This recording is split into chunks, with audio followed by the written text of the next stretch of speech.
along with the brain stem. The three parts of the brain stem, mainly the medulla oblongata, above which this is the pons and this is the midbrain. The cerebellum lies in the posterior cranial fossa behind pons and the medulla oblongata. Between pons medulla in front and cerebellum behind, there is a cavity of the fourth ventricle. The cerebellum consists of two hemispheres, left and right cerebellar hemispheres. The two hemispheres are connected by a midline structure. So this midline structure is known as the vermis, which connects the two cerebellar hemisphere both on superior surface and the inferior surface. This is the superior surface of the cerebellar hemisphere and this is the superior vermis. So this part of the vermis, which connects the superior surface of the two cerebellar hemispheres, is known as the superior vermis. Whereas inferiorly there is a gap. So this gap on the inferior aspect, which is separating the inferior surface of the two cerebellar hemispheres, this gap is known as vallecula, and in the floor of vallecula lies the inferior vermis. Now the surface of the cerebellum has many fissures. So these are the fissures, and between the fissures there are leaf-like bands and they are known as folia. So there are fissures which are grooves, and between the fissure the leaf-like portion are known as the folia. Now there are three main fissures which we must identify in the cerebellum. On the superior surface, this is the superior surface, the first fissure is the primary fissure. So this fissure running across the superior surface on both the hemispheres, this is the primary fissure or the fissura prima. So the primary fissure is present on the superior surface. The second prominent fissure is the horizontal fissure. So this is the horizontal fissure. The horizontal fissure separates the superior surface of the cerebellum from the inferior surface of the cerebellum. So that is the horizontal fissure. And the third fissure is seen on the inferior surface, and this fissure here is known as the posterolateral fissure. So this is the posterolateral fissure on each side. This is the posterolateral fissure. The posterolateral fissure separates the rest of the cerebellum from a small part here. This part is known as the flocculus. So this is the flocculus on this side. This is the flocculus, and the fissure which is there separating flocculus from the rest of the cerebellum is the posterolateral fissure. So posterolateral fissure is seen on the inferior surface. Then there is a horizontal fissure. The horizontal fissure separates the inferior surface from the superior surface, and on the superior surface we can see here the primary fissure or the fissura prima. Now anatomically the cerebellum is divided into three lobes. The part of the cerebellum which is in front of the primary fissure, that is the fissura prima. So this part of the cerebellum is known as the anterior lobe of cerebellum. The part of cerebellum between primary fissure and posterolateral fissure, which is seen on the inferior surface.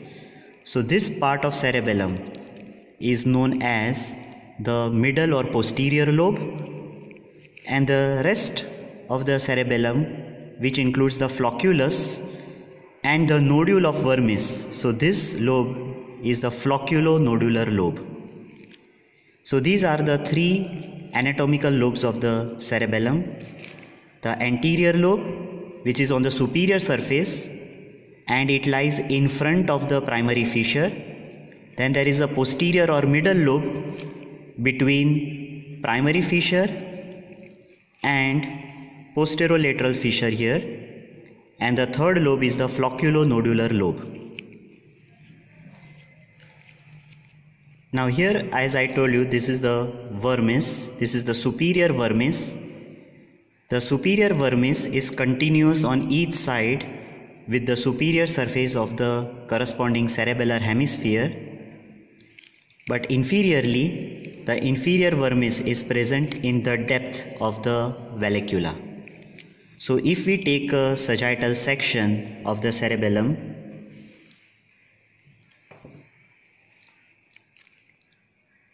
this is the sagittal section of the cerebrum with cerebellum and brainstem. We can see here this appearance of the cerebellum like branches of a tree. This appearance of cerebellum is known as arbor vitae cerebelli, or the tree of life. So this appearance is the arbor vitae cerebelli.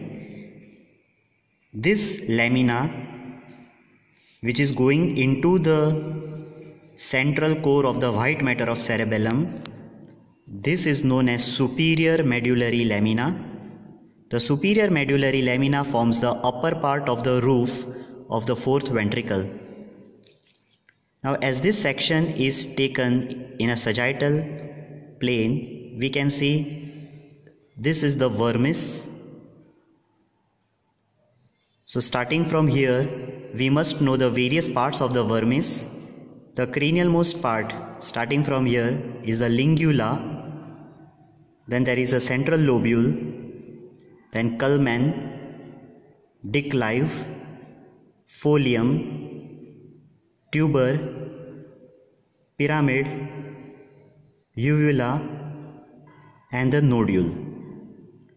So this last part is the nodule. So the first part here is the lingula and the last part is the nodule. As we can see here, the vermis is C-shaped starting from lingula. From lingula, central lobule, culmen, declive, folium. So these are the parts of superior vermis, below which now these are the parts of inferior vermis: tuber, pyramid, uvula, and the nodule. So these four parts are the parts of inferior vermis. We can see here the cavity of the fourth ventricle and the floor of the fourth ventricle, which is formed by posterior surface of the pons and the posterior surface of upper open part of medulla oblongata.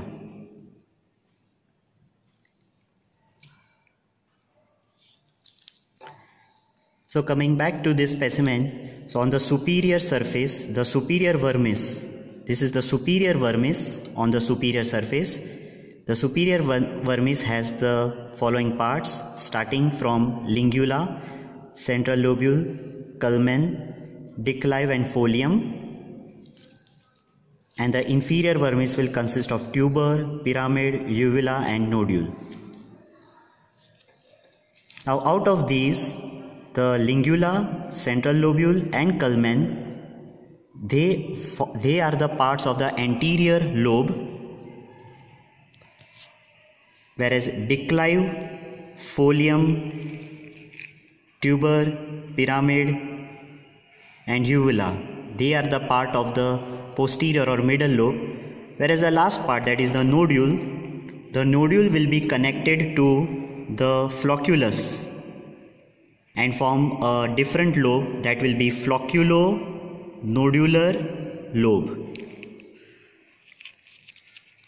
Now each part of the cerebellar hemisphere is continuous with the corresponding part of vermis, except the lingula.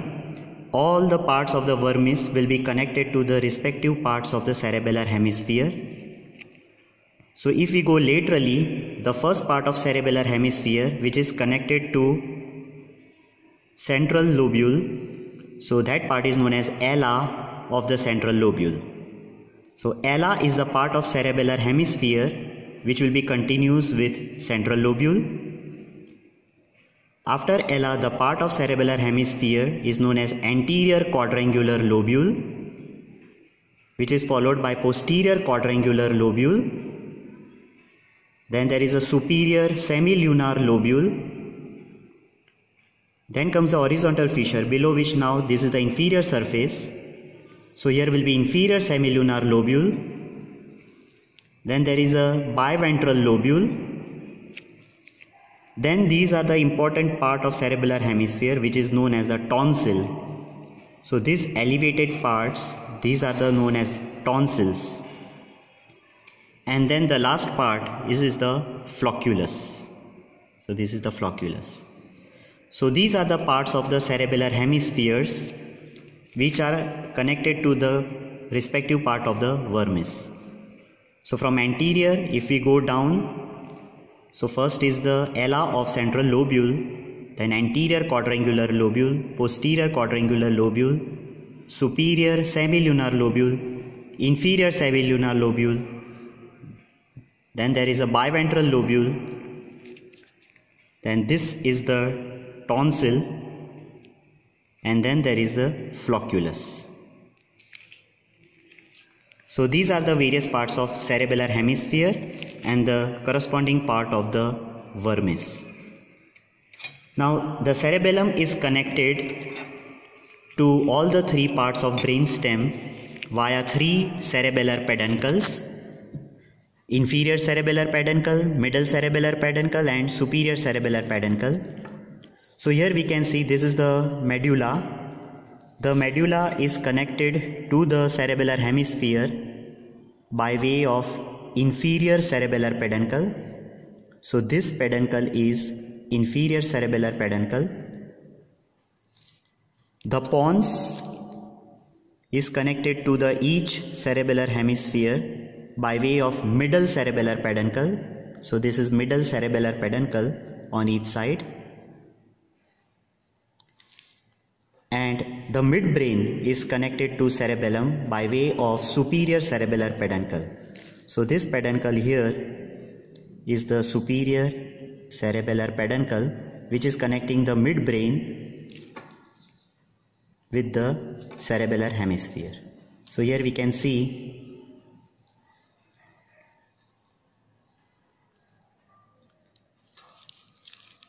this is the superior medullary velum which has been cut.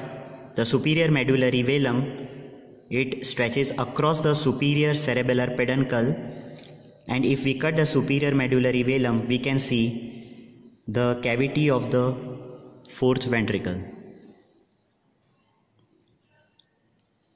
So this is the superior medullary velum. This is the superior medullary velum, and this appearance of cerebellum is the arbor vitae cerebelli. So these are the three peduncles of the cerebellum. So that completes our external features on the cerebellum.